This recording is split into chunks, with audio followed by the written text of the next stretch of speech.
To be successful, you don't need a degree. Successful is he who knows to lose and still have a loving family and friends.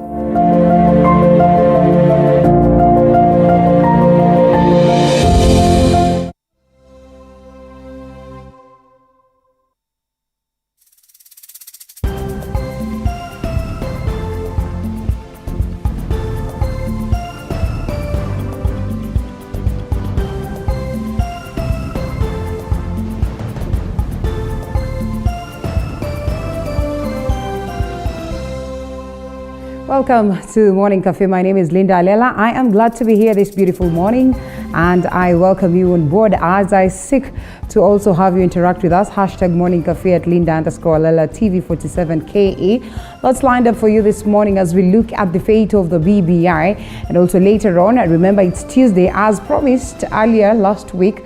We said that we're going to focus much on matters business every Tuesday as we take you through lessons of understanding tax, whichever tax that we're speaking about. And today we are focusing much on the turnover tax. So all you ever wanted to know about turnover tax, this is your moment. You can get to ask that question.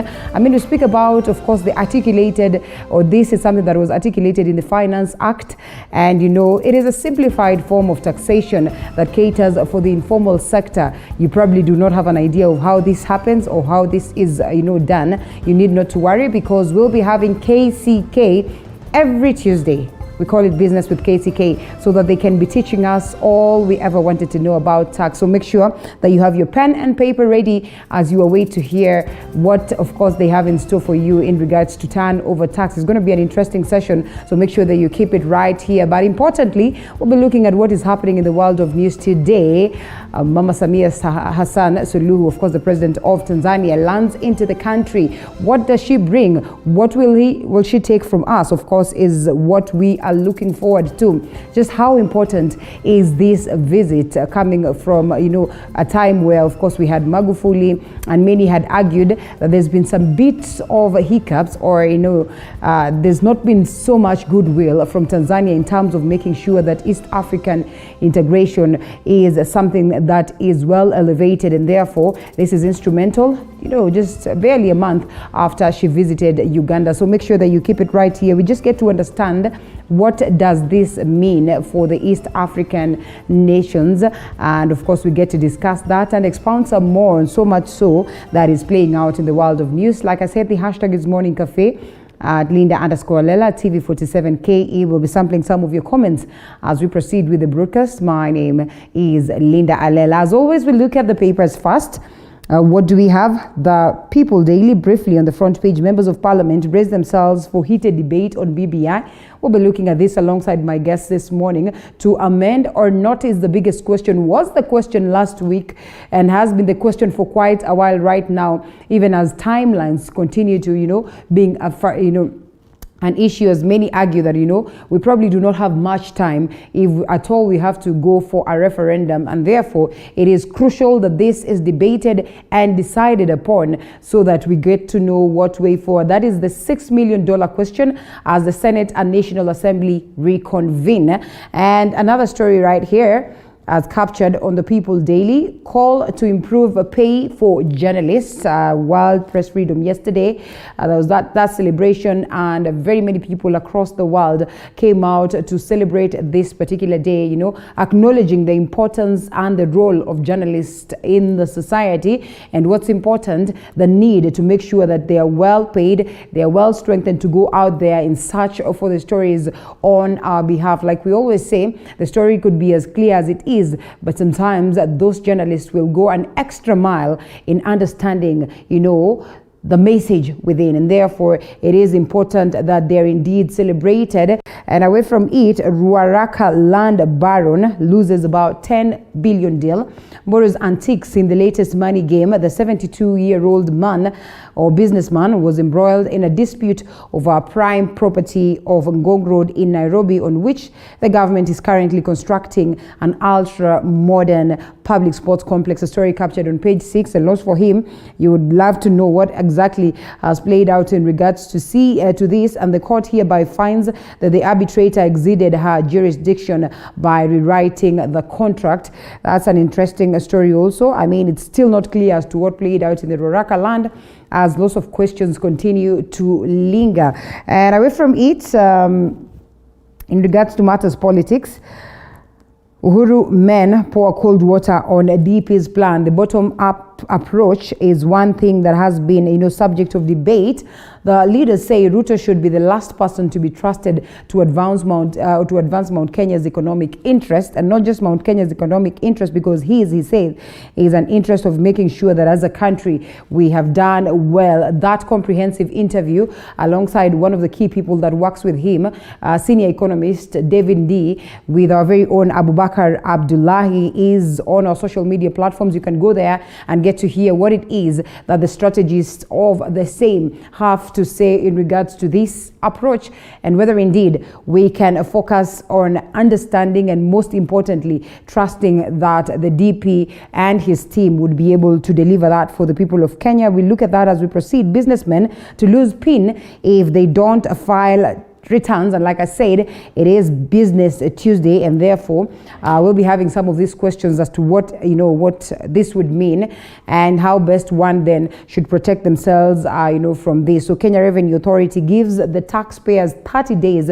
to comply with the directive to avoid the penalty. It's going to be quite hard for a majority of people, and therefore we get to have some of these answers later on the broadcast. KCSE examiners protest over poor working conditions even as they mark these examinations. There was disquiet at Moi Girls Nairobi yesterday as examiners marking the Kenya Certificate of Secondary Education examination English paper 3 protested neglect and poor working conditions. That is something that is being looked at, the risky affair that comes along with that.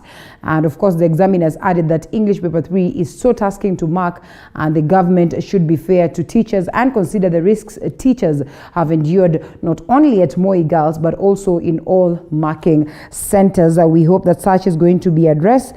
This in regards to also the changes that are played out on matters education. Jamlek Muturi John was yesterday officially sworn in as the Teachers Service Commission chairperson for the next 6 years. Lots of changes happening in the education sector, and we look forward to see this and how much more it will play out. Briefly on what has been captured on the front page of the Standard newspaper, and here we are. Guns trained on Orengo as ODM battles explode. We'll be looking at this. Remember, we also touched on it briefly yesterday. We expound some more on the same. A group of Right Honorable Raila Odinga's insiders has turned its guns on Maverick Siaya Senator James Orengo, accusing him of disloyalty and stirring a division within the party in a case akin to giving a dog a bad name. That is before hanging it. A story captured on page 4. We'll be looking at it, and this also hugely speaks of what the fate of BBI will be, what Suluhu visit means for Kenya ties. Tanzania President Samia Hassan Suluhu jets in for a 2-day state visit, and Kenya hopes to forge a strong relationships with its neighbor after a turbulent period. A story captured on page 10, and of course we'll be pondering on the same as we look at understanding what could be the expectations and what is likely to culminate out of this. Uhuru men split over push to cut UDA ties, and a meeting of top Jubilee officials to discuss that move to end its pre-election pact with UDA that is associated with Ruto failed to reach an agreement amid reports of a split, as a story captured on page 5. Just what could be informing this? Is it time that indeed the UDA team officially exits Jubilee, or they should stick until we get to the next general election? And of course, something that we'll be discussing even as we proceed with the broadcast. That is more like what it is that has been captured.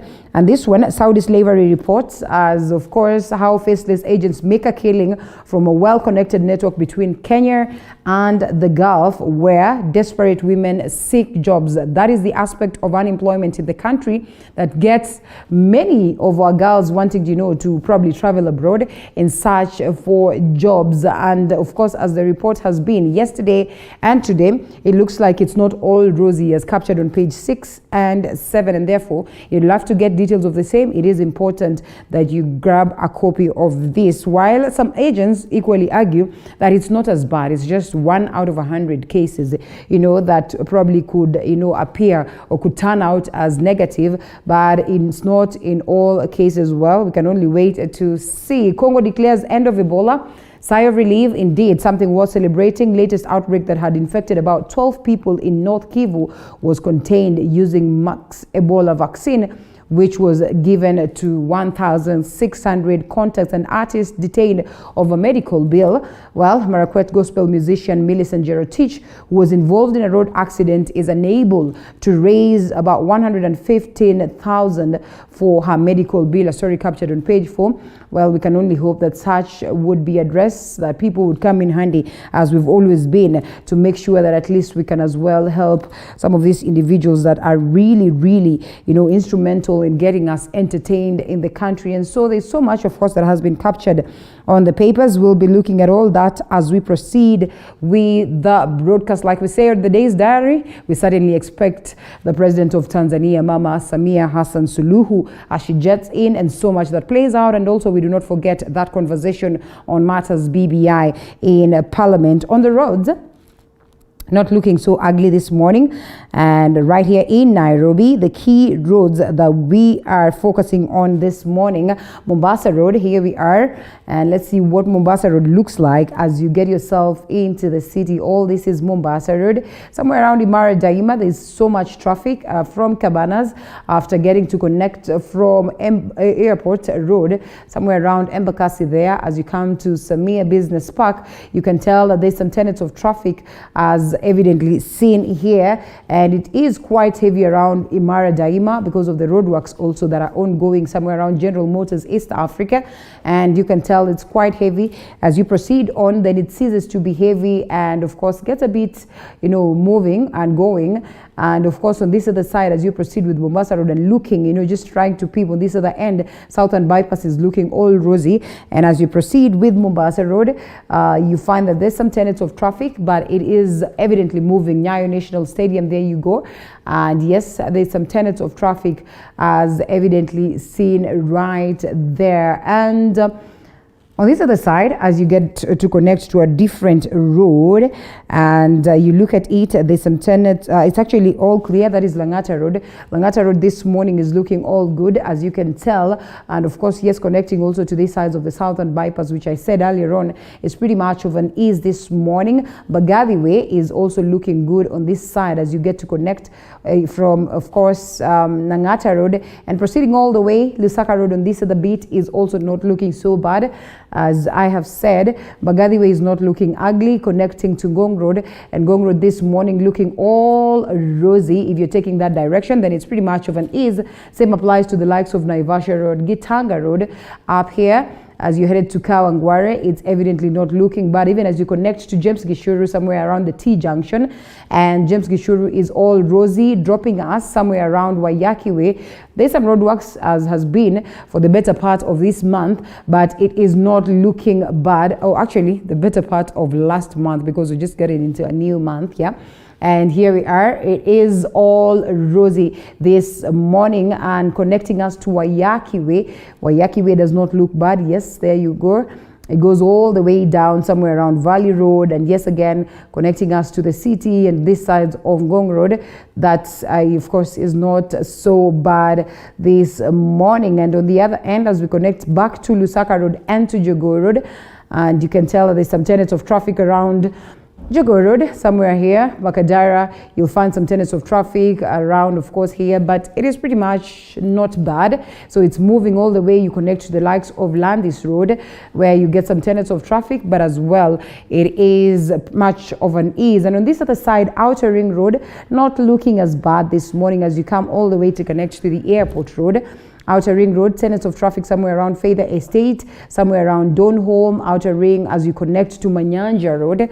But it is not as bad because, well, it eases up somewhere, gets a bit of traffic, then eases up. So at least it is moving from what it is that we see right here. And it follows us somewhere around Thika Road.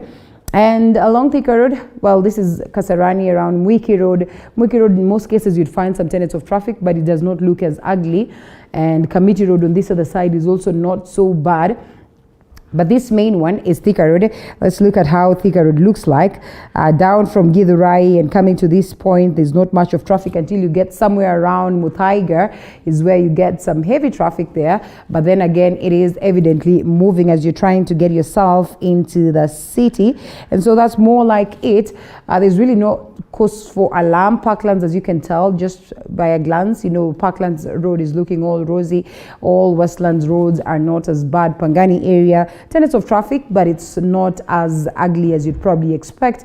And all the bypasses, the eastern and the northern bypass, Limuru Road, Red Hill Road, all looking rosy this morning. If there's anything that changes, then you can be rest assured that I'll be here to keep you up to tabs. Yes, it's now time that we also look at what it is that my team has prepared in terms of news. And TV47 has signed a lucrative deal with the Nuclear Power and Energy Agency, NUPER, for a provision of TV series on nuclear energy. TV47 has been tasked to produce 10-week documentaries and interviews about nuclear energy, aiming at public awareness on matters nuclear energy. And the deal is among the TV47 strategic partnerships in the pipeline with parastatals and other sectors. Okay.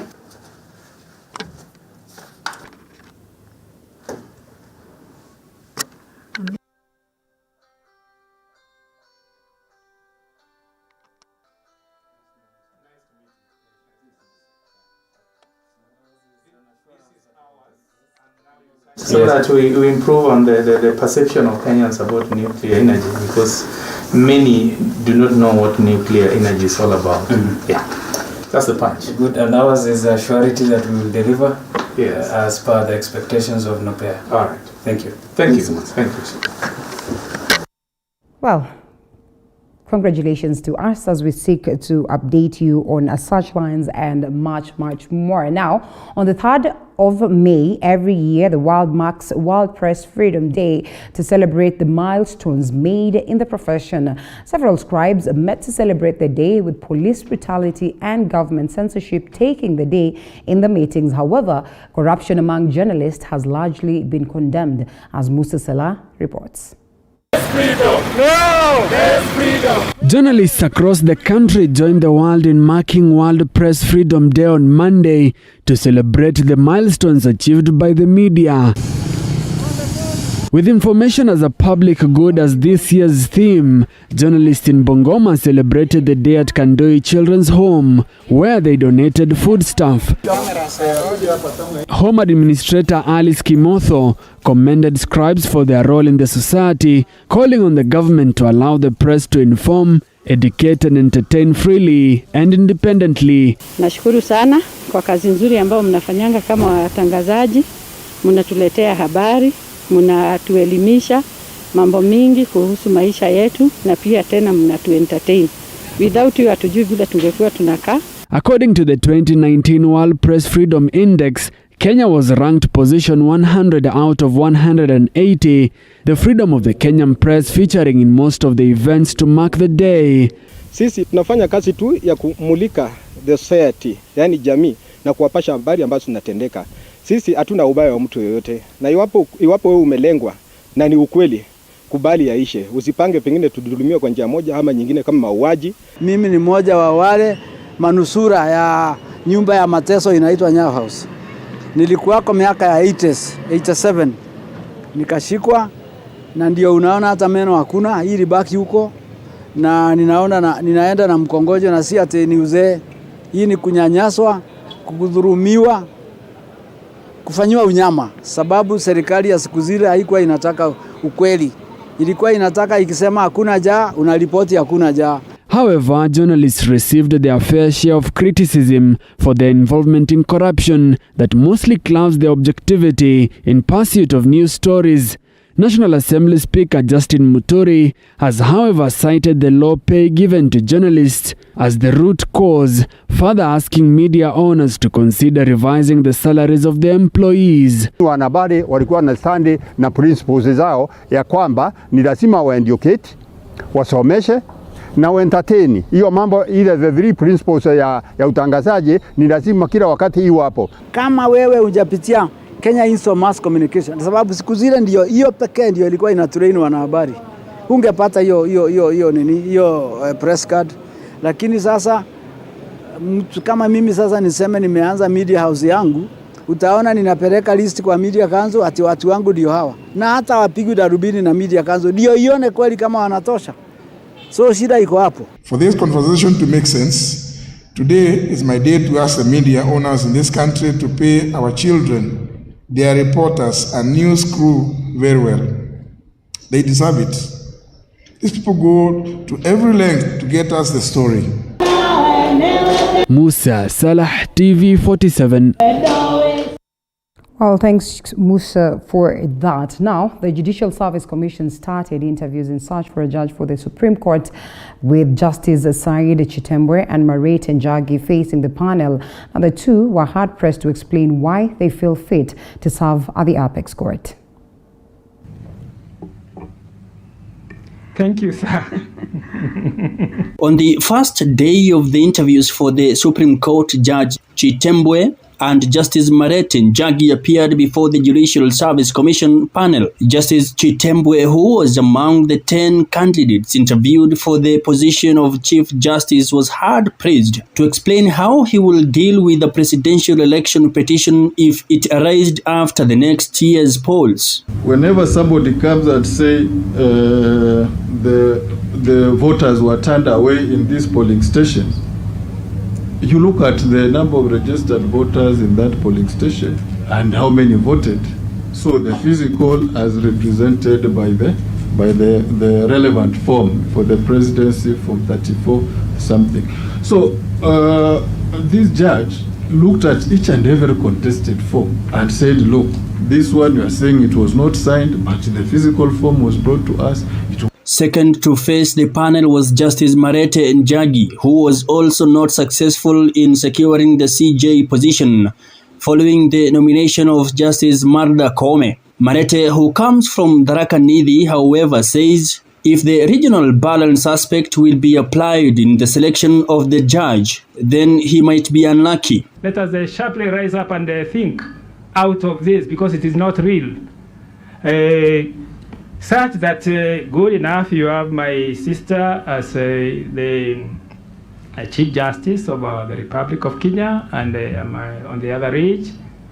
If we use theory number one, I may not be eligible. I may not be the best of material. Everybody may make a lot of noise about it. The judiciary has been at the loggerhead with the executive, especially on funding, during former Chief Justice David Maraga's era. I know where we can go, and we can send other able-bodied people and able-personed people to do this. In the absence of that, if we didn't have them here, and I believe we have so many of them, we can hire these fundraisers. Justice Marete also promised to end corruption within 2 years. If everybody stood fast and firm, and said that I'll play my role and play it accordingly, in the next 2 weeks, we'll have reduced this by 40%. Justice Mathias Nduma Nderi and Dr. Patrick Lumumba Nyaberi will face the panel on Tuesday, while Justice William Okello Ouko, Justice Joseph Kiplagat Sergon, and lawyer Alice Yano Chepkoech will face the panel on Wednesday. Now, Transport Cabinet Secretary James Macharia says public service vehicles will continue to operate on half capacity until when the Ministry of Health would advise otherwise. According to him, a revision of the restrictions put in place to control the spread of COVID-19 will be done if there is a reduction in the number of cases in the country. tulifanya hiyo mageuzi kwa sababu ya hii ugonjwa wa COVID. Lakini Wizara ya Afya ina review hiyo mambo, tukiangalia kiwango cha hii ugonjwa imefika wapi. Ikira chini kama ikifika kama 2.5%, basi tutafungua, Wizara ya Afya itafungua, turudi mahali tulikuwa hapo, full capacity ya matatu zetu.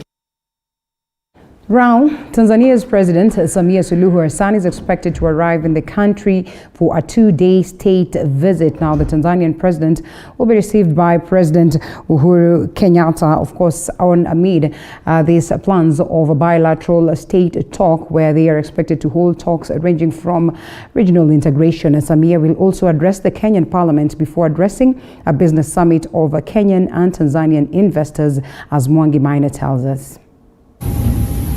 Tanzanian President Samia Suluhu Hassan is set to address a joint sitting of parliament on Wednesday. This is according to National Assembly Speaker Justin Muturi. President Samia will be in the country for a 2-day tour starting Tuesday. The relationship between Kenya and Tanzania has been a bittersweet since late Tanzanian President John Pombe Magufuli took over the reins of power. It has been a smile behind the fence, bridled with accusations and counter-accusations between the two member states of the East African community. The diplomatic tiff between the two countries was ostensibly exacerbated by the COVID-19 pandemic containment between the two countries. On one hand, Kenya was putting up a spirited fight against the pandemic, whereas Tanzania ruled out the existence of the disease. Kenya banned entry of travelers who had passed through Tanzania to her territory, only for Tanzania to retaliate and ban Kenya Airways from conducting flights into their country. Truck drivers would face a brunt of frosty relationship between Kenya and Tanzania. Tanzania refused Kenyan drivers entry into Tanzania, and it took the efforts of President Uhuru Kenyatta to solve the impasse at the Kenya-Tanzania border in Namanga. Trade disputes between the two countries saw President Uhuru Kenyatta visit Tanzania to try and mend the tattered relations before they deteriorated again. In 2017, Tanzanian authorities set ablaze 6,400 live chicks and auctioned 1,325 cows confiscated from Maasai pastoralists who had crossed over to Tanzania. The then President John Pombe Magufuli had vowed that Tanzania was not a grazing field for cattle from Kenya. In 2018, the relations further worsened when Tanzanian authorities set to fire 5,000 live-day-old chicks from Kenya. Top on her agenda, President Samia Suluhu Hassan is ostensibly mending regional integration with the East African neighbors following a murky and strained relations under President Magufuli. Samia has visited Uganda in her first official state visit outside Tanzania, slightly a month after she was sworn in. Mwangi Maina, TV47, Nairobi.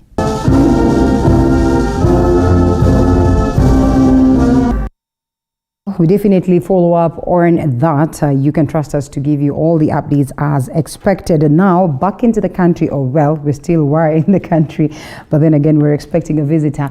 And to that conversation on matters BBI, well, the debate on the constitutional amendment bill resumes.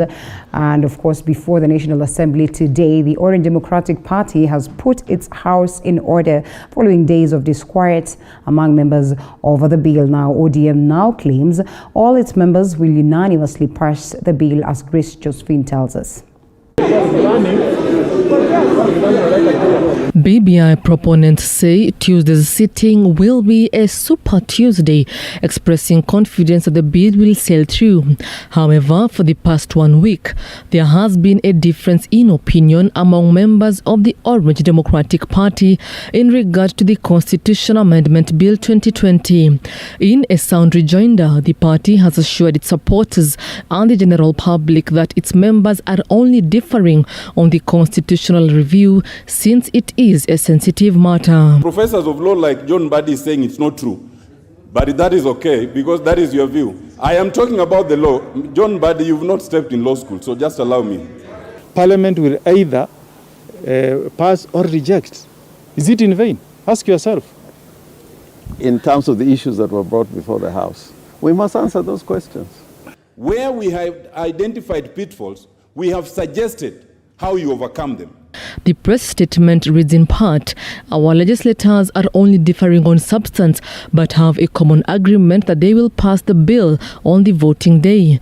Kenyans should not look at the differences as a split but as a demonstration of maturity in a democratic space. Murang'a Governor Mwangi wa Iria has urged leaders not to use the BBI agenda to engage in abusive politics toward each other, since everyone has a right to their opinion. According to the county boss, everyone is entitled to their own choice, even when it comes to the constitutional amendment. Hii si mtu aseme mimi roho yangu inasema nini.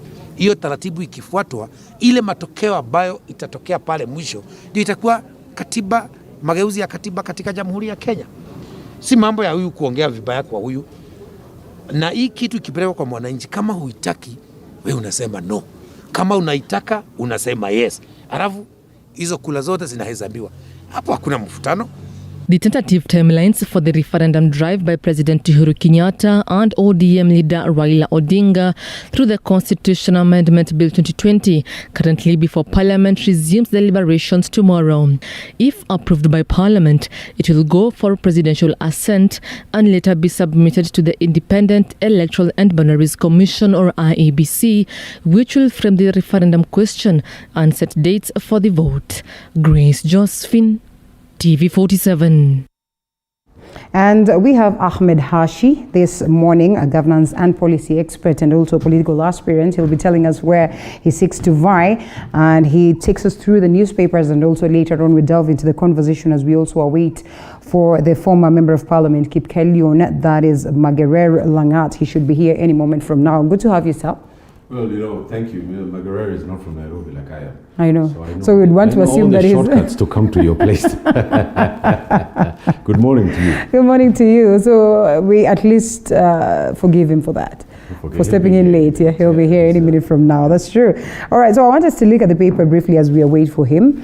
Importantly is that you realize some of the key stories that we'll be looking at or we'll be focusing much on are captured in the papers, and therefore as we look at the papers we probably just overlook them. We'll mention them but overlook them, but speak on other key stories that have been captured. Guns trained on Orengo as ODM battles explode. That is on the Standard newspaper. We'll be looking at that as we look at the conversation on matters BBI, and it's going to be a different conversation this day as we probably seek to see whether it will be whole different in comparison to what played out last week. Well, Mama Suluhu also is one thing that we'll be looking at, just to look at. That's big news, so we'll be looking at that later on as we proceed with the broadcast. Uhuru men split over push to cut UDA ties. Big news. Well, you were just talking about an aspect. The constituency is Langata. That's my little plug. Yeah, Langata it seems like it's hot cake. Yes, like and I'll tell you, this has got something to do with the main news items of the day. The BBI proposes to give constituencies to many regions. Yes. If I can start off with that. And there is a hullabaloo in the National Assembly as to what's the distribution of the seats to the counties. Right. And one of the problems that we have, and it's quite shameless to see MPs speaking about this, is mentioning clans and tribes, although they're a reality. The National Assembly has got its first name as national. Okay. And its second name as assembly. So that means when they go to the National Assembly, they have to think as the country first of all. Before they think about their little clans and their little tribes, they have to think about this country.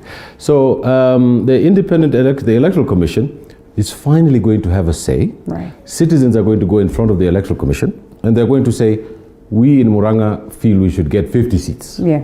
And then someone in Wajir will say, no, we in Wajir feel we should get 60 seats. And in that way, you find a consensus in the Electoral Commission and in the citizenry on how the distribution of the seats are going to come. That is a contentious issue. Right.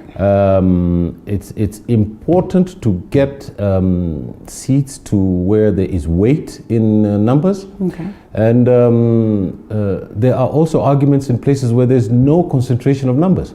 So I'll give you a specific example so that the viewers can see. Right. Langata has probably reached the threshold for 160,000, I think, right, to be split, right? Yes. I think that would be a terrible idea. Splitting Langata. Splitting Langata. Is it? And I'll tell you why. Because you think your votes will go down? Yeah, no. I want to say something about this. Is really important to me. Okay. And the reason why I think that even though as a Nairobian, I think we should get the seat. Right?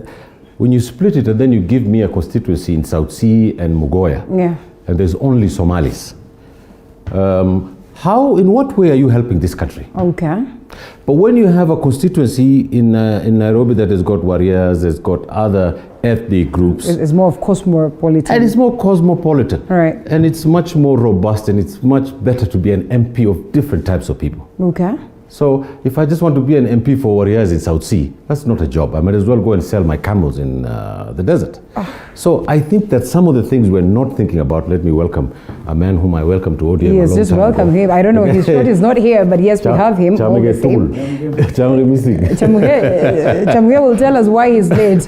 No, we forgive him. He's not from Nairobi. All right. From Kipkelio. He doesn't know the roads. Okay. So I'm saying, even though I think that maybe it's good for Nairobi to get the seat. Yes. One of the problems that this distribution of seats brings is that in Kipkelian they might get a little clan from his constituency, and there's another little clan over there that has been given a seat. And if you take that to Northeastern, where my community is originally from, it's a disaster. But don't you think the difference is the same, Ahmed, because you realize that when you're talking about representing a certain group, I mean, it's technically what is there anyway, because members of parliament will tell you, I am here in parliament to represent the people of Kipkelio. Yes. Purely Kalenjins or purely Nandis or so. That's nonsense, absolute nonsense. It's not there. You are there as a member of the National Assembly of Kenya. Yeah. You speak about the fundamental issue of the country. Yes, you're a representative of Kipkelio or Langata. I mean, that's who elected you. But when you come to the National Assembly, you come there as a duality. You come there as a person who's come from Kipkelio or Langata, but also you come there as a member of parliament. You do not introduce yourself as a member of parliament for Kipkelio. You're right. You're a member of parliament of the Republic of Kenya. Okay, hold it right there. Now that we're talking about Langata, if we are to go by what it is that the BBI proposes, and we have, that consideration for some gentlemen to become prime minister and all that, you realize that in an occasion they'd be required to go back to vie in their own respective. Oh, yeah. So it's going to be you and Baba. No. If Baba stands there, I will stop. I will support him. Oh, yeah? Yes, I will not run. Is it so? Oh, yes. Why? Because he's my party leader, and my sympathies are with that party, and I in no way would stand against the Right Honourable Prime Minister. He's a senior elder in the country. He's a senior man than me, and he's been a leader who's brought democracy, the rule of law, and human rights to this country. I wouldn't dare stand with the He's Prime been Minister. there in times of the likes of Morgan Changirai. Hold it right there. I really don't Morgan care. Changirai has been there in the times of Kizza Besigye. Kizza Besigye decided that this time around he lives it to the young Raila ones. Odinga is an icon in Kenya. He's not just not a politician. He's done so well, so they say. Knows that. He doesn't necessarily have to be. He's done so well, more than what it is that he would have done. All right. Mimi, I'm standing for Langata. ODM is not looking all rosy. And I don't want the Prime Minister, who's my good friend, watching the TV. All right, so you'll be taking the ticket of ODM. All right, are you trying to worry the likes of Joho and the likes of Oparanya for trying that out? Look, I'm a national leader. I'm a public intellectual. I have been in politics for a very long time. Unfortunately, in our country, my ethnicity does not allow me to go where Ruto is going or where people like that are going. Where is that? And that's at the very top of the system. Okay. And that's simply because he has 4 million villagers who, when he says stand up, they all stand up. I don't have the 4 million villagers. Okay. But if this country was based on the issue, I would run against Mr. Odinga, I would run against Mr. Kenyatta, I would run against Mr. Ruto, and I probably would beat them at the polls. But the issue is, in this country, ethnicity is and factor. tribal politics and tribal formations are the basis of politics. So for me, what is really precious, and it's precious for the Prime Minister because he was a member of Parliament for Langata as well. Langata has produced a European MP. It has produced a Muslim MP several times. It has produced a man from Nyanza. Right. It has produced, recently they voted for a man from Rift Valley. Rift Valley, yes. There is 50, that maybe there's 25 Wakales in Langata, they're not more than that. Yeah. But, you know, in Kenya we have this, in Nairobi we have this cosmopolitan system in which when you got the party ticket, people vote with the party and you win. Acha tu Magerera zungumze. Ngoja kwanza sijui kama hata kama anawekwa kwa short. Tuko na mheshimiwa. Is his mic okay? Is your mic okay? Yeah. All right, good. Honorable Magerera, good to have you this morning. Umepata kama tumeendelea na conversations. We're on the news, and this is where it started before we realized that we're somewhere in Langata. Uhuru man split over push to cut UDA ties. But generally, the points that he raises, I'm sure you've heard of them, or you've had them, so to speak. Pretty much important points to note. One, that we long for that moment where we're going to vote based on ideology, issue-based politics as opposed to the aspect of tribe. But it's going to take a while, and we probably do not want to have these conversations. Yeah, I believe that is true. You just said it. We don't want to have that conversation. My friend Ahmedia knows me very well, yes. And I believe that we share quite a lot. Right. Even when I was still in ODM, we shared quite a lot, and I decided to stand against what he has correctly described as the tribal thinking in politics. Yeah. And you know what I suffered from, and to date I'm still I'm still suffering. Never mind the issues. I believe I had one of the best manifestos. You know, I had implemented almost 75% of what I had promised them. I even did an analysis of my 5-year stint in Parliament, and they all agreed that I did so well. But they said, now we just have to vote this way. So it's difficult in Kenya. Interestingly, let's be clear on this one. Yes. When they said they are voting this way, what exactly were they?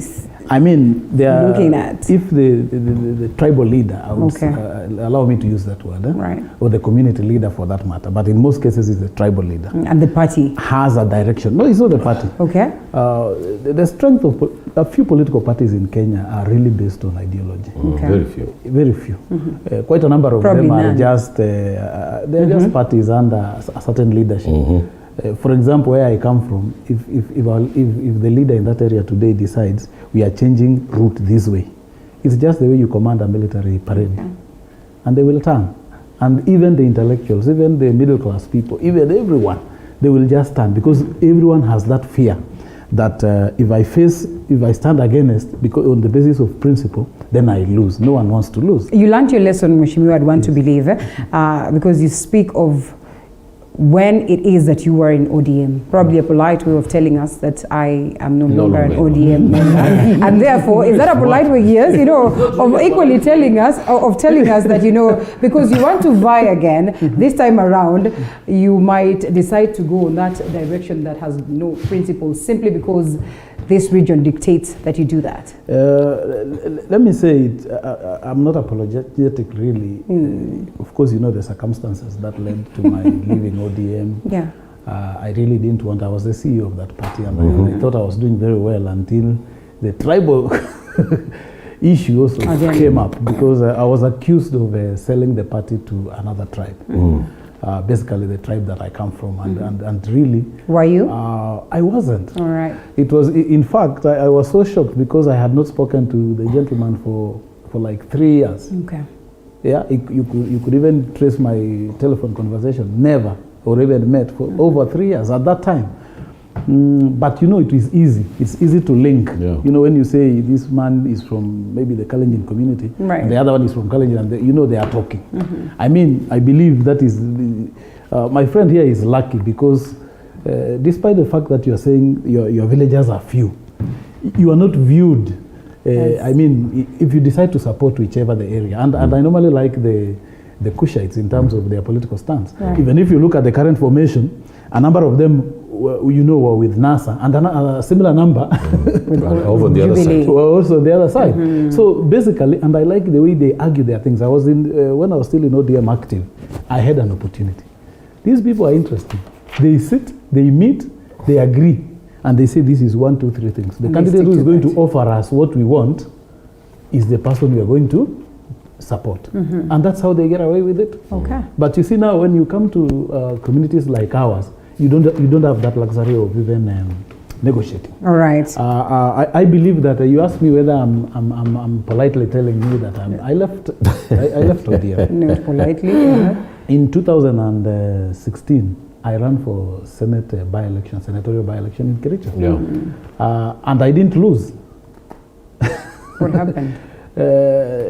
They say this man just came from, ODM the other day. He can't get it, and that was it. And the decision came from the top, and that was it. You see, and it's difficult because even the succeeding years, the years after, sticking with them in Jubilee in 2017, they still view you like you are a visitor here. Okay. Now we are moving into a new dispensation where politics and political parties are going to change formations. I can see you talked about the issue about UDA and all that now. Those things are going to be there. But believe you me, the bottom line is not about Kenyans. It's not about improving the lives of Kenyans. It's not about doing good for Kenyans. It's not about good education. It's not about creating jobs. It's not about bottom up or up down. That's nonsense. The truth is, it is just about what am I going to do, to get there, to get to the top. And that discussion now is what you really need to look at as Kenyans. Ahmed, must we have a president?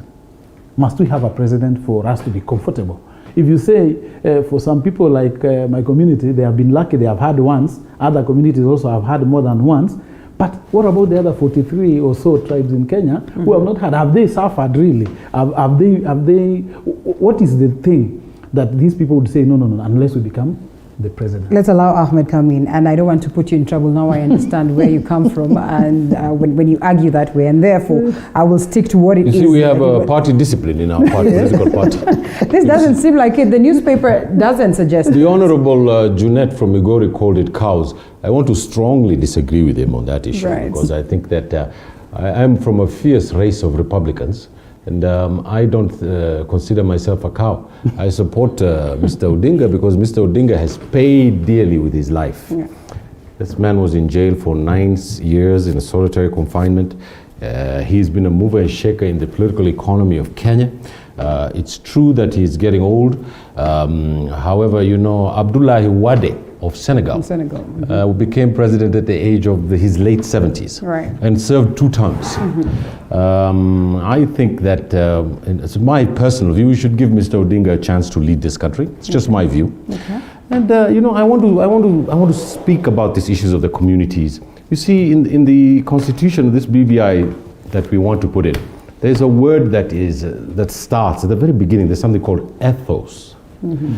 And ethos is about values. Right.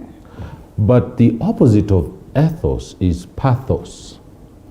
Like every word has got an antonym, Pathos is when people beckon to your emotions, to your anger, and to your feelings of your group. And that has been the issue in Kenya for the last 50 years. If you want to know that we're aberrant, this visit by, and I can tie it in nicely, is Suluhu, Madam Suluhu, who is just coming to Kenya. Madam Suluhu is a person from the Swahili culture.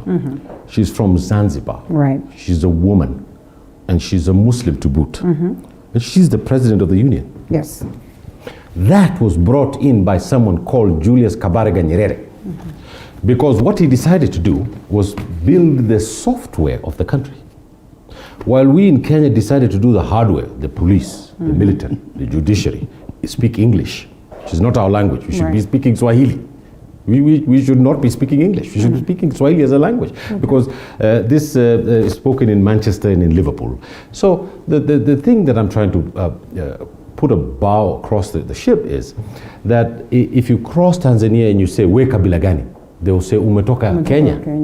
That's true. So some leaders sat down and said, our country has got 200 tribes. There are Kalenjins across the border here in Tanzania. There are Kalenjins across the border in Uganda. It is in Kenya where you have the Kalenjin consciousness. You don't have Kalenjin consciousness in Tanzania. That's true. The Minister of Agriculture is a Somali like me. He has 2 Somalis in his constituencies. His mother and his father. He doesn't have anybody else. And he is the Minister of Agriculture. It's people called Mungai and Kamau have risen to the highest levels of the military in Tanzania. So we put our left foot forward at independence because the split between Mr. Odinga and Mr. Kenyatta brought about this fission that we have in this country. And we shall not go anywhere unless we go back to point A and try and solve the political economy of ethnicity, the political economy of exclusivity, the political economy of saying it's our turn to be president. Unless we get the best and the brightest out of this country. This country is full of bright people, incredible people. Why is it then that? But we have the leadership from, if I can use a terrible word, from the outhouse. The leadership maintains these divisions because it's in their interest. Because if there wasn't this interest, none of them, 99% of them wouldn't see the day of light in office. Because most of them are incompetent. And they are not leaders. This statement by President Uhuru Kenyatta that maybe it's time that I also trigger this conversation where we say that a Kikuyu has been in power, a Kalenjin has been in power. It's time now that a different community gets this. 1, hypocritical. 2, why is it that people then would condemn that statement coming from him? Is it not genuine that we should have such a conversation? Before I give it to Mheshimiwa Mwenzangu, just one small point. Listen, we cannot blame. If I go to my career and start blaming him for the past, there's no way I'm going to move forward with him. Correct. Okay. Correct. We cannot, because we'll be stuck in the mud of blaming each other. So the most important thing right now that we need to do is that there are 2 political leaders who have done a handshake, correct? The deputy president has been kicked out of the party. We have the weird situation in this country where the deputy president of this country is not in government. He's walking around there tanga campaign. He's not in government? He's not in government. By choice or what? No, it just doesn't make sense. Okay. Because if I were him, I would say, thank you very much. I've been stabbed in the back. I resign. The Constitution allows him to do Yes, and I'm going to go to the people of the ballot box and say, Mr. Kenyatta stabbed me in the back. Okay. It's our time to go and stab him in the back. If that's the politics that we want in this country, we're going to fail. All right. We're going to fail. So it's good that he's not decided to No, I think it's wrong. I think it's morally reprehensible. It's like a woman who is in love with you and falls out of love with you, and you still want to stay in the house. Stay in the house. Okay, hold it right there. Some accolades for you, Honorable Magerer. Nyakwar Wondin says, let Magerer know that you should not abuse the hands that once fed you. I applaud him because he has never abused ODM leader who fed him when he was in ODM. Other leaders should emulate from him.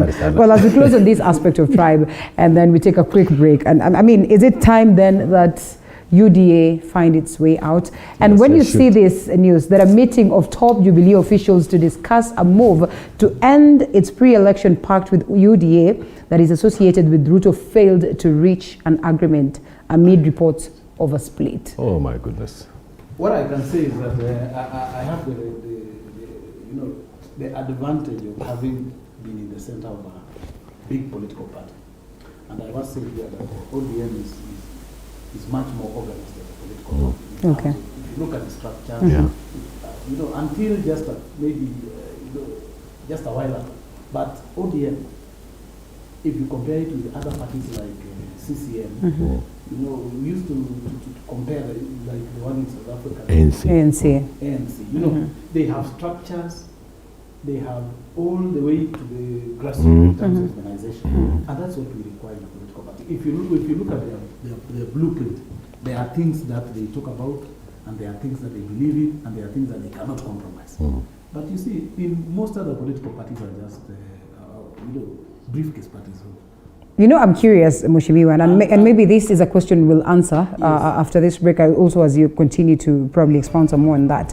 When we speak of structured political parties, Ahmed, the biggest question then would be, they could be structured in the best form. ANC is the ruling party, ZANU-PF is the ruling party, CCM is the ruling party, but just how much are they doing towards making the best for the common mwananchi? Because you might have the best of parties, but then again, if this is not serving the interest of the common mwananchi or the interest that is supposed to serve as a ruling party, then there must be a problem. Is ZANU-PF doing that? Is ANC doing that? Is CCM doing that? And a couple of other parties across the country. Is what it is that is in Uganda serving the people? We come to answer that after this short break.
Raukia siku njema na tunukiwa offers kila siku. Pata offers zote mahali pamoja ili uongeze zaidi, utume SMS zaidi na ubrowse zaidi. Wewe usijali. Tuma namba ya kila supplier kwa hiyo soko. Ndio nitaongea na kila mmoja wao. Very good. Piga *444# utunukiwe Credo double. Raukia siku njema na tunukiwa offers kila siku.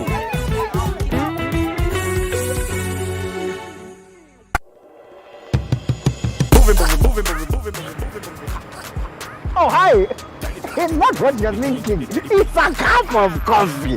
Coffee, movie. Together, Coffee with Movie. Every Sunday, 8 p.m. on TV 47, where we bring you interesting, enticing people. Well, we've concentrated on musicians. Yeah.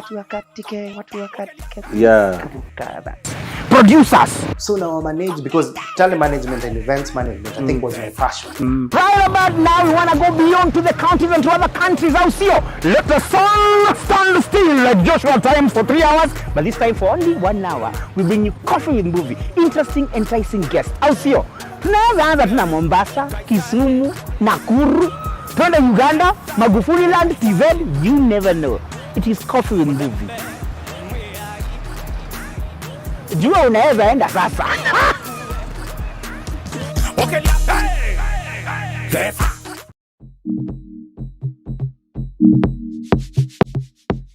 Before the markets open, farmers begin their day, each with the desire to produce the best. But how can they increase the numbers, maintain the standards, Aito ile garlic inafaa itoe, that standard garlic. reduce the cost, we spread our risk, and yet remain the best? Kilimo Diaries, every Sunday when the clock hits 7:30 p.m.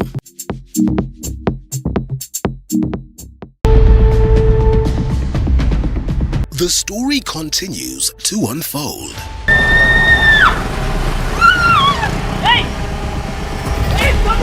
The race to win Abel's heart continues. Huyo mwanamke ataniona. Abel is my mwanamke mgani? Ni nani huyo na nini mbaya? The betrayal. Manze chinja huwa hakuna blanda. Sasa ni huyu yule madam pale hivi. Sasa and the secrets. Jenny, si nikwambia napenda Abel. Nampenda tena sana. Nashindwa venye nitaanza. Lakini nashindwa nitaanza aje. Usichekeshe. Plan ya siri every Saturday at 8 p.m. Did you know that your business keeps our economy running? You need the skill, not the papers.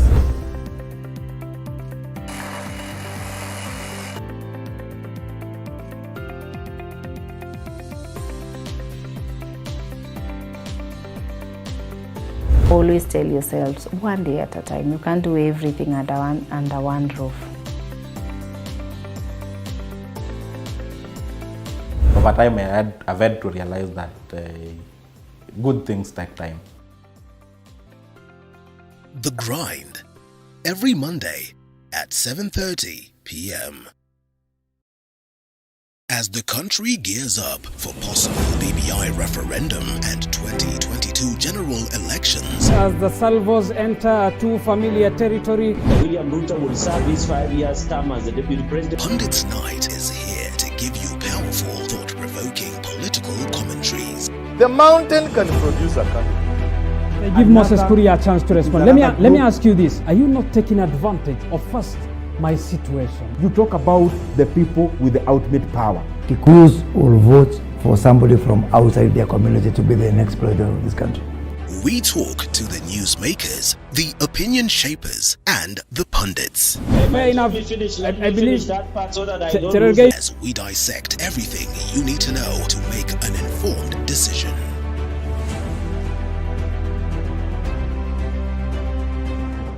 Owning a home is a keystone to wealth. And building one can be quite daunting. Well, the realtor gives you the do's and don'ts. There are so many brokers in the market who just want to tell you I can be able to supply. And groundbreaking. So we clear the area and we set out the place where the house is going to be laid down. We talk homes, land, and property. With me, Currency Daniel.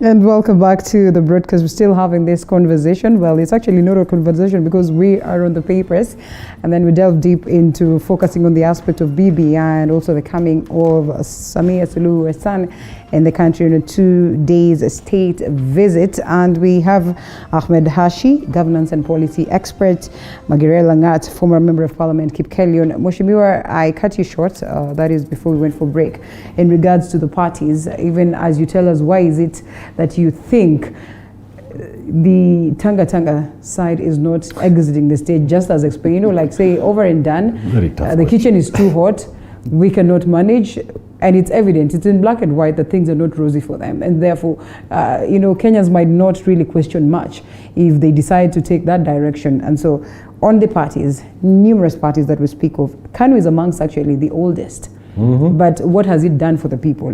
Muslim Brotherhood, Mauritius Labour Party, we've talked about ZANU-PF, we've talked about ANC. We have some of them that have been the oldest and are in power today. Just what have they done? I think, Linda, you know, the first and foremost thing about the political party is to create a political stabilization. Okay. Yeah? Once we have that political stabilization, and now we move away from mediocrity, you know, selecting leaders who are mediocres to people who are actually pragmatic in terms of the content, qualified in terms of the content. That's when we are going to see some change. But what these other political parties, the oldest political parties, have been able to achieve is stability in their own countries. And I think the handshake really is a late comer in trying to bring that stability in Kenya. If you remember the elections all the way from 2002, 2007, 2013, even in 2017, there was a big danger of this country being split into two. Yes. Because there are people who just won't move from their side to the other side. And they won't believe that even their side has done, you know, well, much more than their side. And they don't want anything to do with that conversation. So I think the two leaders, the party leader of, you know, NASES at that time, or ODM, and Uhuru Kenyatta, President of the Republic, and the leader of Jubilee, did something which is commendable, according to me. Because at the end of the day, they need to show responsibility. They are leaders. People, you know, people rely on them. So when they came together, and I really love the conversation, and people don't talk about the 9 points that really gave rise to what we now call the BBI bill.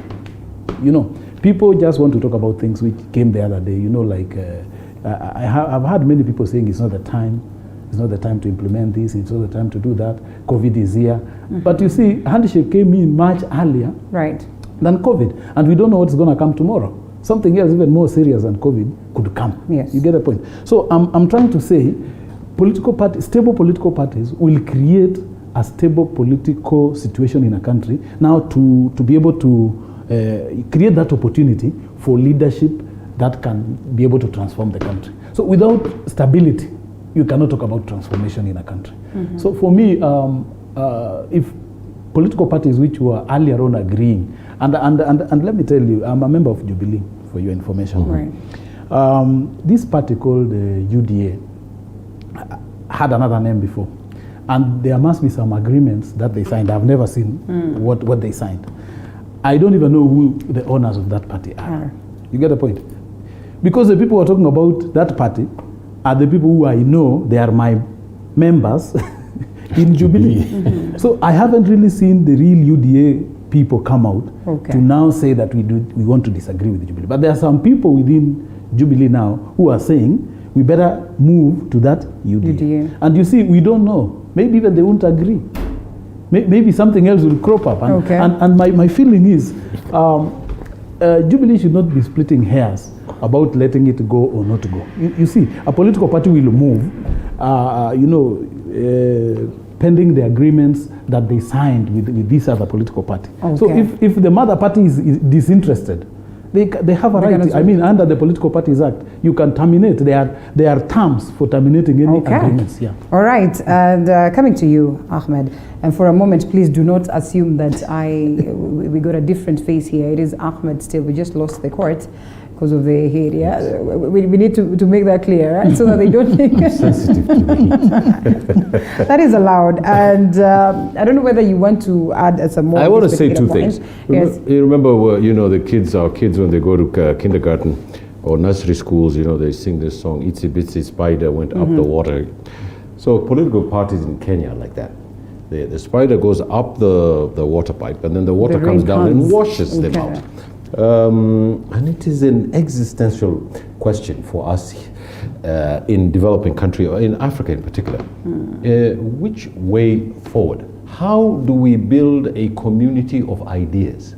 And how do we build a community of ethos and not pathos? A community of ideas comes from the political economy of a society. Its economics, its culture, its worldview. And the problem we have is that we have an uneven economy. Some people are living here in Westlands in nice apartments. You think they're in New York. If you drive 10 minutes down the road, there is a slum where people cannot afford to eat. 80% of the population of Kenya lives on $1 a day. The overwhelming majority of our budget is from foreign aid. And we're not even a nation yet. We're a country, we're not a nation. So it's going to take titans, men of extraordinary vision, to try and bring together this country and to form a system and a society in which we can all participate in. And I think that this one small step between the two leaders is to bring together the split that happened in 1960 between the late Jaramogi and the late Jomo Kenyatta. Their sons have decided to come and shake hands and say, okay, so in 1960 this happened to us. The Cold War and the ideologies of the world split us up between the socialist and capitalist groups. We're going to try and come together and try and build a nation now in Kenya. So if they can, in the next 5 years, try and implement one thing. Number one is kill mega corruption in this country. That has to be. The president was on TV saying that the government, the country was losing 2 billion shillings a day. That is $1 trillion shillings a year. That is an extra budget. Our budget is about 2 trillion. Speaking of which, we have that story on the front page of the Daily Nation. We talk of the budget. And the other time you were here, Hashi, you were complaining about the price of bread. Yes. Just look at that. It will be more bread to cost on the front more. page. So this bread, is been the cause of every revolution in human history. From the day bread was invented in Baghdad. Yes. Up to today. through the Europeans and through bread. Sudan, Bashir yes, suffered because of bread. He put the prices of bread up. Egypt. So I think the political class believe that Kenyans, because we were beaten by the colonialists in the head with huge rungus, you know, the entire nation was in a concentration camp, particularly the Agikuyu here in Mount Kenya. They called the leaders of the Nandis and they cut their heads off. They had been shooting my Somalis in northern Kenya for the last 50 years. So people are traumatized in this country. I honestly believe that the pathos is massive in Kenya, and that if we don't create the ethos. We are going to collapse. Okay. Let me give it to my learned friend. And there you go. Bread is going to cost more in Yatani's budget. I mean, it's pretty much expensive as of now. And so...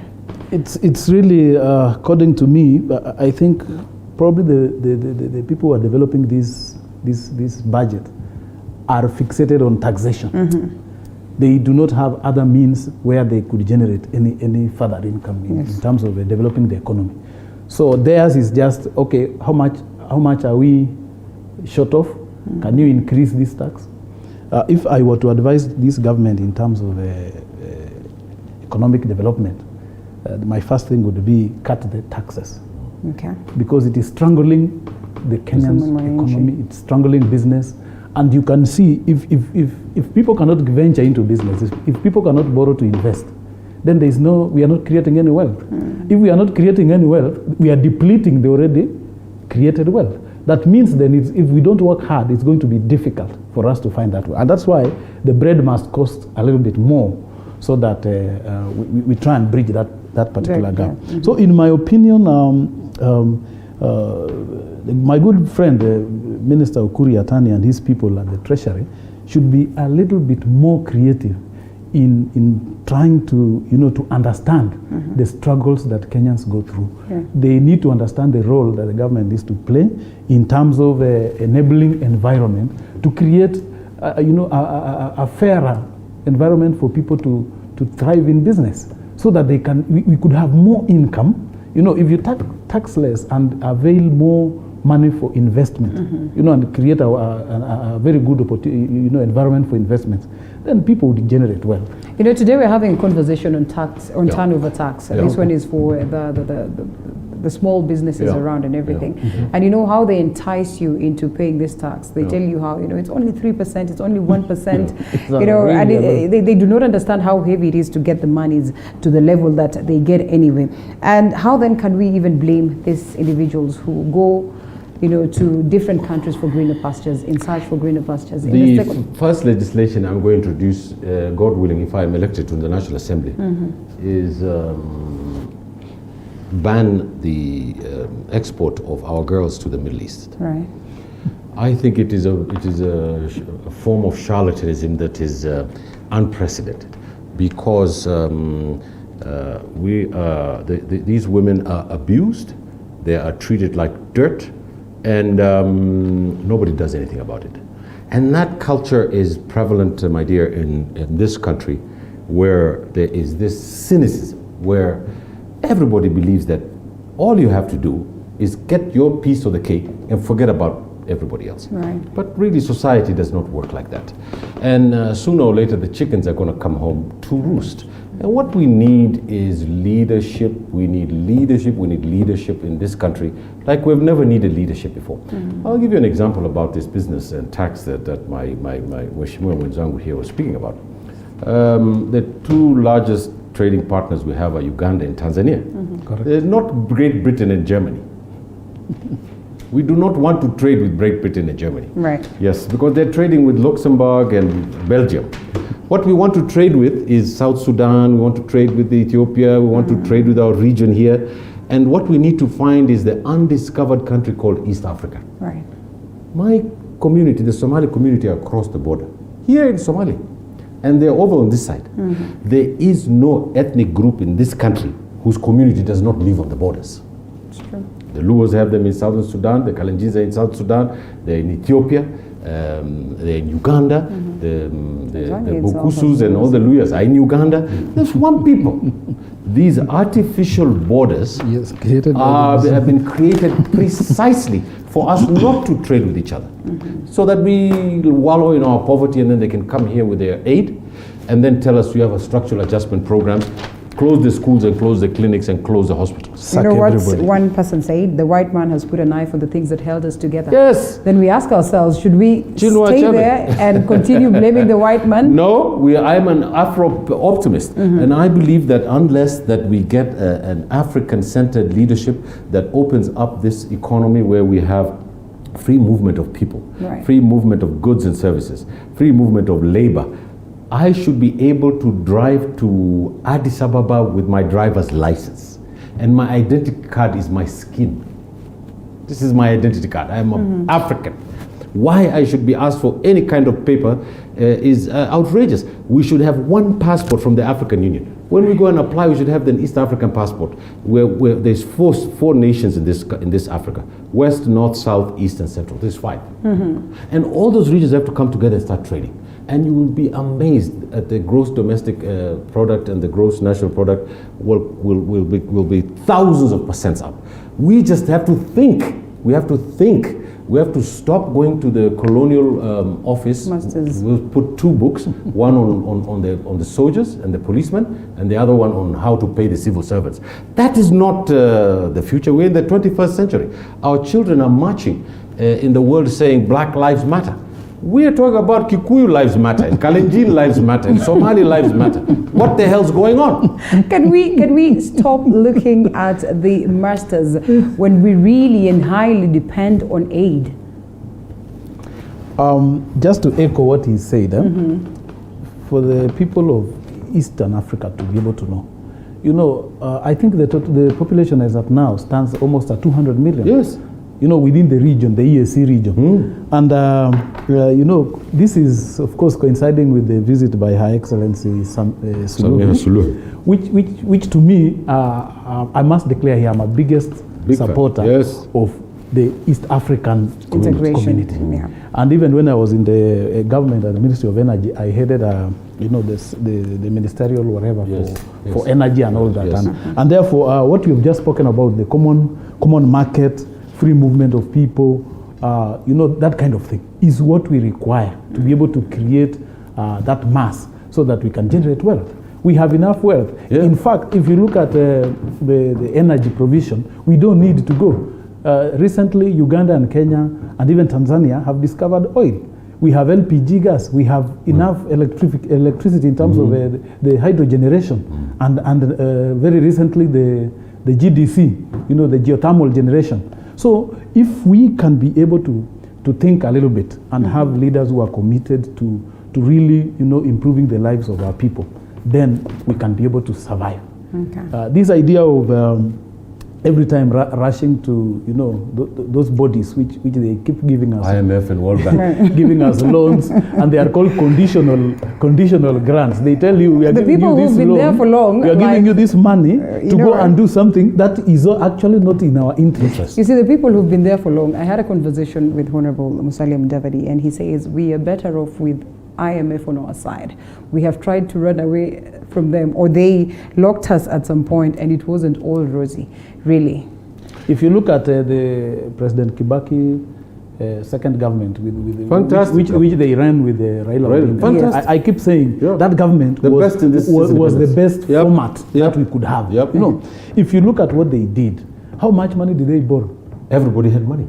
Exactly, and they borrowed very little. They borrowed literally nothing, I think. We were able to generate enough. We taxed people. Everyone needs to pay taxes in Kenya. Let me tell you, in Kenya, a few people pay taxes. It is actually the Mukulima who pays taxes. The rest of the people here don't. If I can interrupt Mheshimiwa on that issue. Right. There's a line in Shakespeare by Hamlet, and it says, there are more things to heaven and earth, O Horatio, than are perceived in your philosophy. So the centrality of that is that the common class 8 and secondary school student knows what the problems of this country is. Yeah, correct. A person who can read and write and have basic intelligence knows that we need to fix schools, we need to fix our healthcare system. These are the things we need to fix. Right. Everybody knows that. You don't have to be a genius to really, bring these things to the table and make them work. But the question is, there's a very important thing called political will. Political will is at the center. It is the gravitas of how movements in politics happen. And what I am very encouraged about is that this partnership between Mr. Kenyatta and Mr. Odinga, it is not the Last Supper. It is not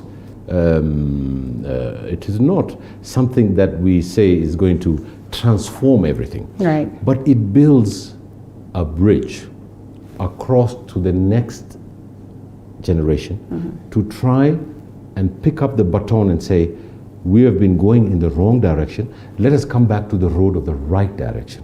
Then we can start moving. And it's late. It's 50 years after the fact. Right. 50 years after the fact for us to have found our true north. And that, is sad in itself.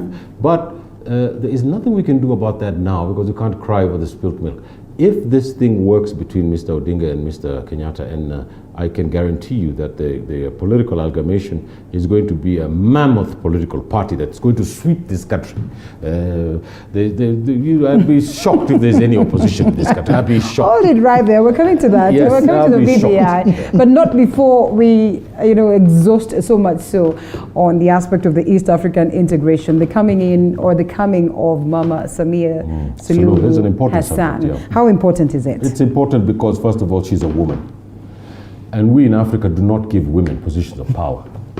Sadly. This is a really important issue. Times are changing. Yes, so I also believe that it's in the Tanzanian political culture is par excellence. I mean, if Madam Suluhu was the vice president of Kenya, she'd probably be given the marching orders to go home and cook by the army. That's true. President Moi, hadn't it been for Charles Njonjo, he would not have been president. Right. So I think that we have to fundamentally understand that the Tanzanians got it right on the software. They didn't get it right on the hardware. The economy was terrible. Okay. They had funny things called ujamaa, spies in the village. If you come in there, they will say, iko mtu mrefu waria na nywele soft, huyu ni mkono. So this kind of spying, they've got so many bad things. But what they got right is nationalism. Right. What they got right is nationalism. The foreign minister was a Kipsigis, came here the other day. From your place. Okay. And you know what? There was no Kipsigis around him. I mean, because he'd been transformed and they have had from his Masai vice president. They've been transformed from his ethnic culture to a national status. And I think that Tanzania can teach us that. Right. And we can teach them how to do biashara. We can also teach them that because we're real capitalists in Kenya. People in Kenya hustle, they want to make a buck. So I think that if we mix up Uganda, Tanzania, Kenya, and put in the two little statelets of Rwanda and Burundi and South Sudan, East Africa has got a base. Then we have to bring in the Cushitics, the Ethiopians, the Somalians, the Djiboutis, and the Eritreas of this country. And we will have 500 million market. Sure. What will it take us to convince Tanzania to fully support this bid? Because remember, it's been struggling on whether to be East African or SADC. We give them the leadership. Okay. We give them the leadership because Kenya, they don't trust us. They don't trust us. So if they don't trust us, you give them the leadership and say, look, you... Are we selling our birthright? Are we selling our birthright here? Not really. Let me first of all begin by actually congratulating Her Excellency Suluhu. Yeah. She has been, for the short period, she has really shown leadership. Secondly, congratulate the people of the United Republic of Tanzania for a safe and smooth transition. Under normal circumstances, we lost Magufuli, whom I really liked personally, right, save for a few things that people would want to talk about. Yeah. But Magufuli redirected also in terms of the effort. If you look at his policies and what Madam has come in to pick, I think she's picking the best of Magufuli and now adding to her own. Right. So I think she'll go places. She'll go places, and you can see she's very soft whenever she's addressing her people, she's very convincing. And she has this smooth voice. I don't want to say the sweet voice of a woman, but she talks very softly. You remember when she was addressing about the issue of taxes, the issue of corruption, and she's very soft but little in terms of the information that she the direction that she wants Tanzania to go. Now, coming to the integration and her visit, personally, I would want to see that a number of things are done. Improvement of on agriculture, for example, and agribusiness. Since if you realize, we highly depend on each other. In my earlier days, I worked for agrochemical company, and we used to go all the way to Tanzania. Our products in Kenya are actually very used so much in Tanzania. They have so much land. We have very little land in terms of the arable soil, and therefore we take our the seed, the chemicals, and all that, but then we buy a lot from them in terms of the food, the tomatoes, maize, call them sunflower, all those things. So agriculture, to me, would be key if I were to sit on that table and discuss what we need to do. And then, of course, the general infrastructure, development in the region. You can see what is happening within the transformation in our country.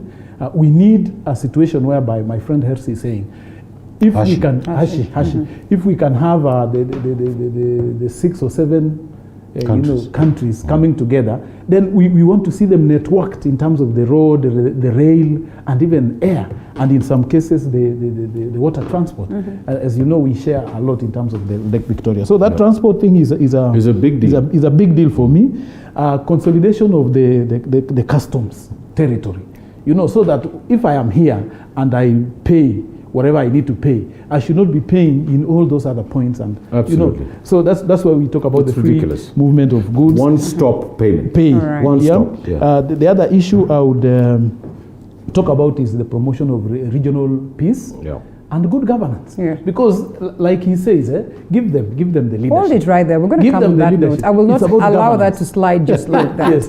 And we take a short break and we come back on that very note, because one, from face value, we can all agree that we've been very diplomatic as a country, in as much as there's some level of insecurities that have been exhibited by the other parties.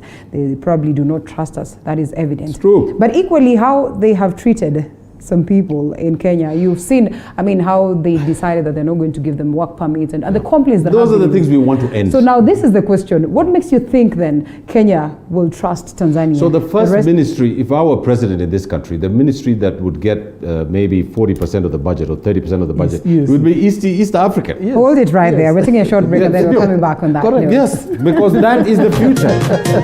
Now it's a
Raukia siku njema na tunukiwa offers kila siku. Pata offers zote mahali pamoja ili uongee zaidi, utume SMS zaidi na ubrowse zaidi. Wewe usijali. Tuma namba ya kila supplier kwa hiyo soko. Nitajua vile nitaongea na kila mmoja wao. Very good. Piga *444 utunukiwe Credo double. Raukia siku njema na tunukiwa offers kila siku.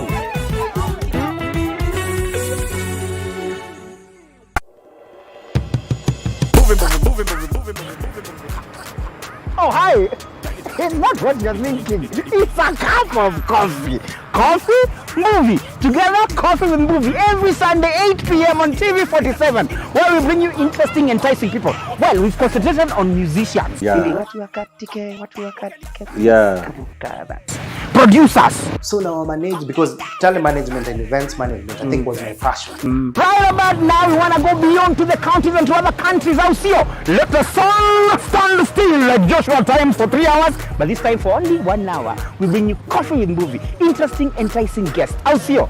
Tunaweza anza tuna Mombasa, Kisumu, Nakuru, twende Uganda, Magufuli Land, TZ, you never know. It is Coffee with Movie. Jua unaweza enda sasa. Okay,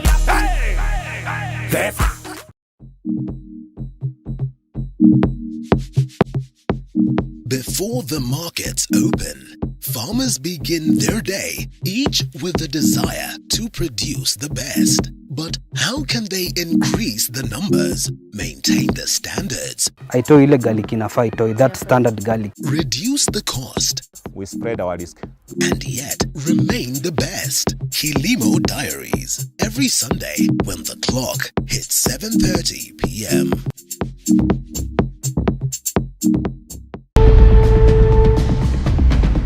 The story continues to unfold.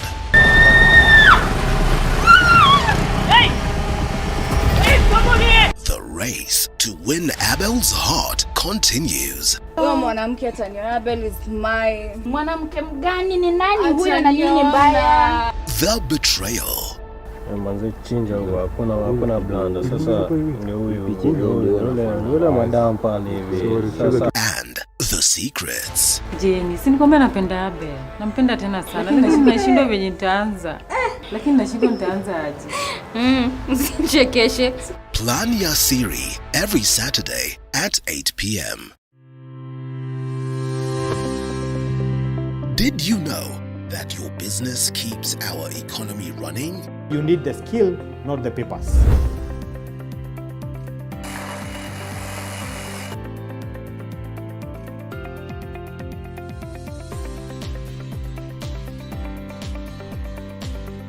Always tell yourselves, one day at a time. You can't do everything under one roof.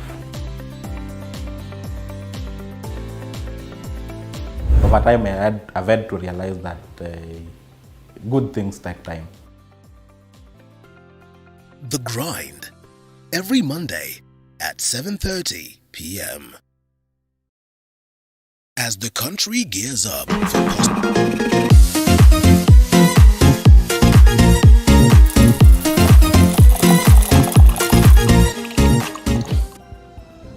Tanzania President Mama Samia Suluhu Hassan comes into the country today for 2 days a state visit, and that's exactly what we're looking at, even as we delve deep into just how best we can make sure that East African integration is something that is realizable, even before we get to that level where we speak of African integration, which has been quite a tussle. Every other time sessions in the African Union are held, in most cases you hear that, oh, we seek to see how we can actually make Africa like whole again, and all these processes. We speak of our resources. Unfortunately, they are not so helpful to us. And I think I'll just bring it back, or I'll forward it back to the guests of the day. That is Ahmed Hashi, governance and policy expert, and Magerer Langat, a former member of parliament, Kipkolian, to probably close it at that to you. So there should not be 3 ministers for the East African ministry. If we're going to share our sovereignty, that's the first place we have to try. Okay. So one minister from East Africa should be the Minister of East African Affairs.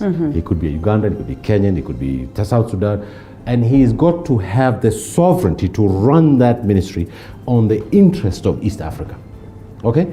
If we start sharing sovereignty little by little, we will amalgamate all these institutions and we will increase the economy, we will increase jobs, we will increase 80% of these young people in this country, my dear, don't have jobs. We have a country called Somalia, which is swimming in oil, gas, and it needs reconstruction. We can send 2 million Kenyans to Somalia to go and work at $2,000 to $3,000 a month. We can send kids to Tanzania to go and open businesses. We can get them to come over here with their exports of livestock and food, and the prices of food will go cheaper so that we don't have to pay that amount of money on bread. But this requires dedicated, courageous, and fierce men and women to implement this thing. Not these people who are there to sit and make money from poor, starving people. It's a scandal from beginning to end. And I think that the politics of conviction, not the politics of plasticity. You see politicians on the TV, and you can tell that this man is lying because he's plastic. He's a cynic, and he's giving outrageous ideas about bottom up. Oh. What bottom up? Are you kidding me? Yes, it's Are we ridiculous. getting to that conversation? Why don't you? Excuse me, I don't want to be partisan. I don't want to be partisan about that. So I want to be a generalist on this issue. But the important thing is, what we need is, you see, President Uhuru and Mr. Odinga came from the other side of the Sea of Galilee. Each one was saying that there were zero, and then suddenly they made up. So Kenyans' idea of who to trust in politics is at the bottom. I'm not picking up on William Ruto himself. I'm also picking up on the two leaders. They now have to show us that the most important thing they have to produce for the young people in this country is three things. The best social policy we have is jobs, jobs, jobs. Right. And if they cannot produce that, we have no business being in government.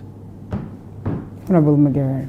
Yeah, I first of all wanted to allude to what he says. To your attention. No, really. Of course, I agree with him. Okay. But in terms of the opportunity that the EAC has, you see, when you look at the history of Africa, EAC, even as it is now, is almost the best in terms of organization. Okay.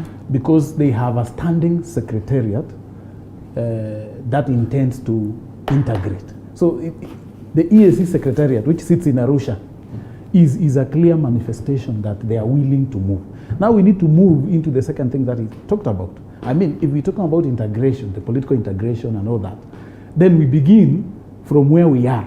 And that means at the secretariat level, let's have a minister, and maybe you could have assistant ministers from the member countries, so that the agenda can actually be focused on and be one. Implemented. Yes. Number three is that, we have a lot of talent. When you're talking about resources and what have you, we have a lot of talent in East Africa. Just the other day, I saw a musician from Tanzania. What is this guy? Diamond. Yes. My favorite guy. It had to be him. It had to be him, right? And he did a song. I love it. Listen, he did a song in just 2 days or 3 days. Millions. They were like 5-point-something million. Oh yes. You know. Oh yes. What does that tell you about the opportunity that exists for young people? Right. But when you look at our governments, for example, they have very little, role in terms of developing the talent and even capturing that talent and nurturing it. So the youths are on their own. So whenever we talk about jobs, we look at how many industries, blah, blah, blah. But there are things that are naturally, talent inborn on people. We just need to hold them by their hand and support as government. Yes. So for me, East Africa, creates a bigger opportunity for all of us to survive. And we have tried it. For example, the currency in Kenya, Uganda, Tanzania, all of them are shillings. But you see, you'll be told TZ shillings and Kenya shillings, Uganda shillings. And there's a variation there. So nonsense. To me, there should be an East African shilling. There should be a shilling. Yes. A common currency. You think so? East African or African? Let me tell you, the day I was convinced about that. Okay. When the head of the German, I think the German chancellor, the German something, came to Kenya. And he said, you know what? Don't do what we're doing. We in Europe have a common currency. And their GDP has gone up by 1,000,000%. Then he came here and he said, don't do it. And then you ask yourself why. Then I asked myself why. As an economist, I went and checked. We had an East African currency. Right. Yes. We did have it. And if you go and look at the charts about how the economy was moving then and now, you'll be astonished. So one currency is critical. And even if Kenya has to take some of the body blows on the issue of the currency, we are going to take it because in the long run, the curve on that chart is going to give us more money than what we lose at the outset. And you know, it is that man called Charles Njonjo who destroyed that East African community. Right? Yes, it's that fellow who did that. And, you know, I blame him for it. Okay. And if he had not done that, and then I was too young to oppose him. It's very unfortunate. My dad didn't do it. But I'm telling you that that's the man who destroyed that place. And if we had not destroyed East African community, we would have been very far today. Sure. Cryptocurrency. Well, you know, the name itself tells you there's something wrong with it. Okay.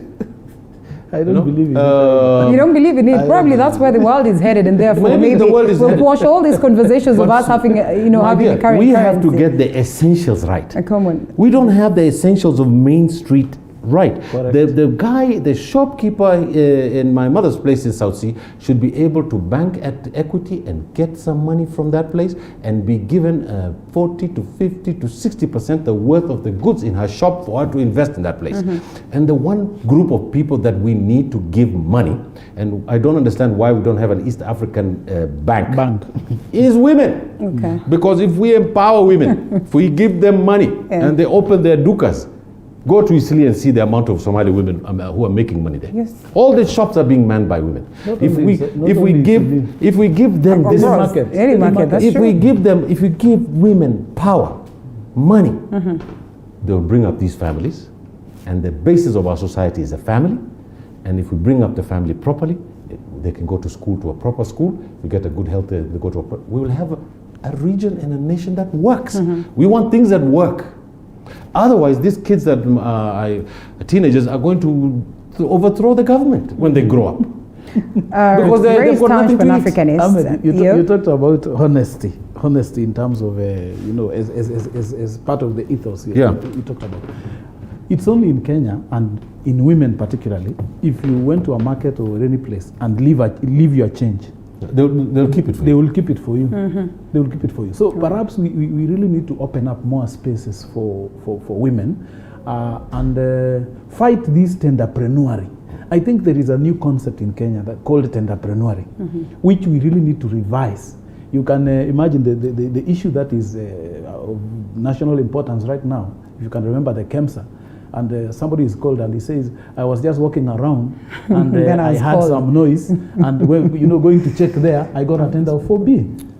That kind of thing. It's crazy. So can we reconfigure, when you talk about doing business in terms of tendering, the tendering procedures in Kenya and who gets the tender, despite even the Constitution saying so much, being reserved for the youth and women and all that, and you wonder why it is 30% for everyone else and 60% for the moguls.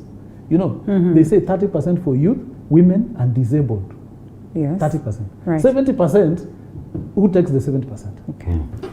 And that's a big question. There you go. And even as we speak about Mama Samia Suluhu Hassan, she will also be addressing joint parliament. Yes. And we get to the conversation BBI. Well, it didn't end. Briefly. I think that we should vote for the BBI.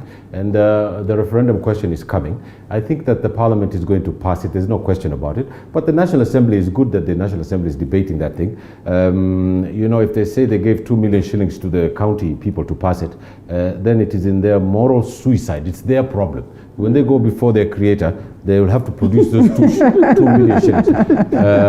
That's their problem, but they passed it. And now that it's come to the National Assembly, I hope they don't take any money. As member of Parliament for Langata, I have said that my first pledge is 50% of my salary is going to go to single women with children in the constituency. 50% of my salary.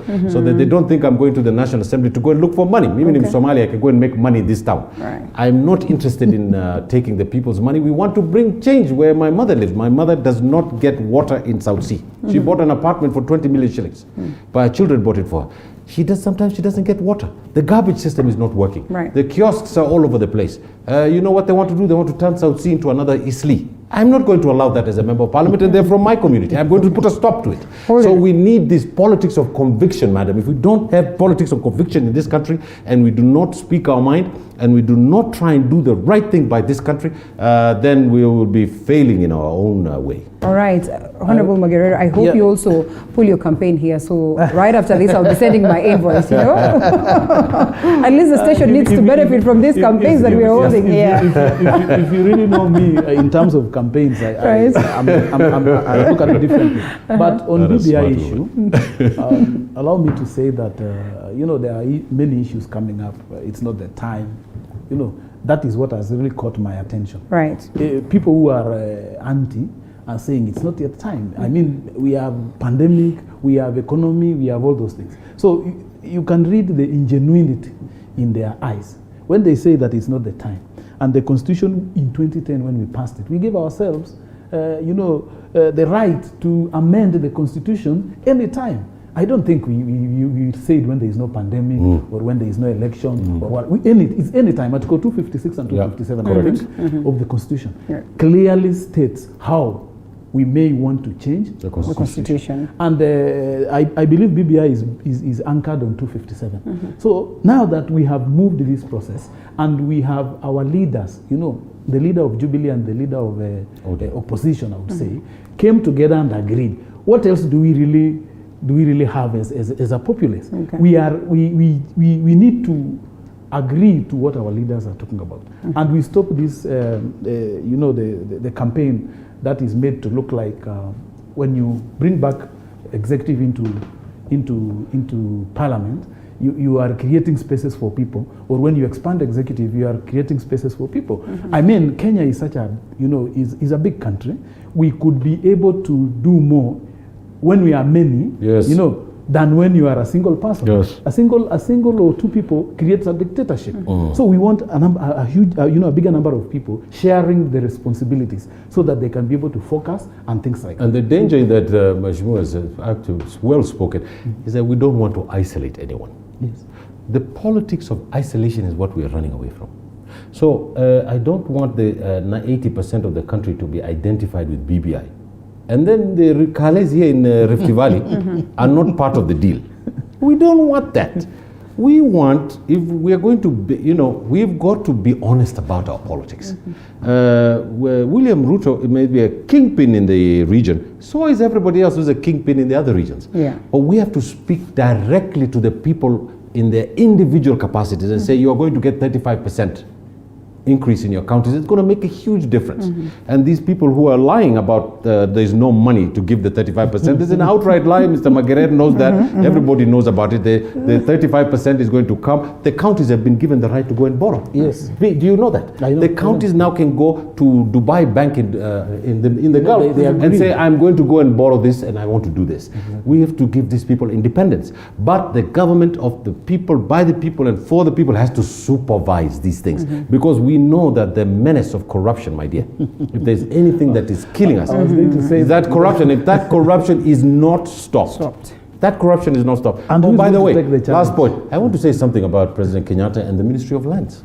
Well, I thought that it was quite brilliant. Actually, there was a story that we were supposed to capture in that. Sarone? Yes, what's the Ministry of Lands is here for lands? Yes. Farida Karone, right? Yeah, Karone. Yes, for Farida Karone and President Kenyatta, who's going to get the thing for this, is that they've got this registry online, which is going to stop those cartels at the land. Yes. This is a big deal, and I want to say to President Kenyatta and the Lands Minister that you've done a wonderful job. We also want to congratulate Ms. Amina Mohammed at Sports for all the sports people from the disabled community who went and did so well. And we also urge Ms. Amina to help the man who's with the rugby team, who is in Kenyatta Hospital. I think that the government should pay that man's bill. They should hold it right there, and we celebrate all that. But Honorable Magerere, are you convinced that this is going to come in handy, this digitization aspect to address the discrepancies? Is it a lot of people have lost their land. Property because of the cartels. I can tell you nowadays, if we were not on moving to transforming to the digital, never buy land just because someone has shown you a title. You would not land could have another 3 to 4 titles. Right. Some have been used to borrow money and those kinds of things, and you don't know they tell you it's from River Road or wherever. But is it really from River Road? No, it is an inside job, normally done by the staffers there. Yeah. So I really want to echo my friend here. Yes. And really, give accolades to the CS. Madam Farida Karimi. And you can see again the women. Oh yes. The leading. Say that again. Say that loud. But why are we not attaining the 2/3 gender rule? Honestly, are we even positive that BBI is going to address that? Let me tell you why. We some of us we adore, corruption. All right. And you fear women because they are going to be straight. So the system itself, those people who are already in the system, instead of mentoring and creating opportunities and supporting women, are looking at those women and saying, if they come, where are we going to eat? People like Akina Magerere, the people who are but also on the corruption straight, scandals that we've seen in the country, straight. Women have been, named or labeled. Yeah, of course, there is exceptions, and there are women who are corrupt. They are human beings. Yeah. But more times than not, the chances of the woman doing a job that is non-corrupt is a bit higher than Hashi or Magerere. I'm not saying we're corrupt, I'm just using that as an example. Okay. And so I think that if we give the population, half the population, more of a chance to help us all move forward. And examples of this land issues is where the cabinet secretary is doing her job. This is the kinds of things we want to see. We want to see people doing their job, and we want to see actual results on the ground. Okay. And let me tell you one last thing. I'm sure we're running out of time. Yes, we're almost closing. And I've said this in the last time. Kenyans are hungry. People have nothing to eat. The government should mobilize the army and take them to Marsabit where people don't have food. Everybody in this country and in the slums is suffering. The economy is nearly breakdown. If the government does not take this thing into its, we're going to be derelict in our responsibilities. And I think the government should do something about this and stop this problem of hunger on its tracks before we even do anything else. Well, that's pretty cool. A good way to wind it up. I'll mention something about BBI, which is a strength. Right.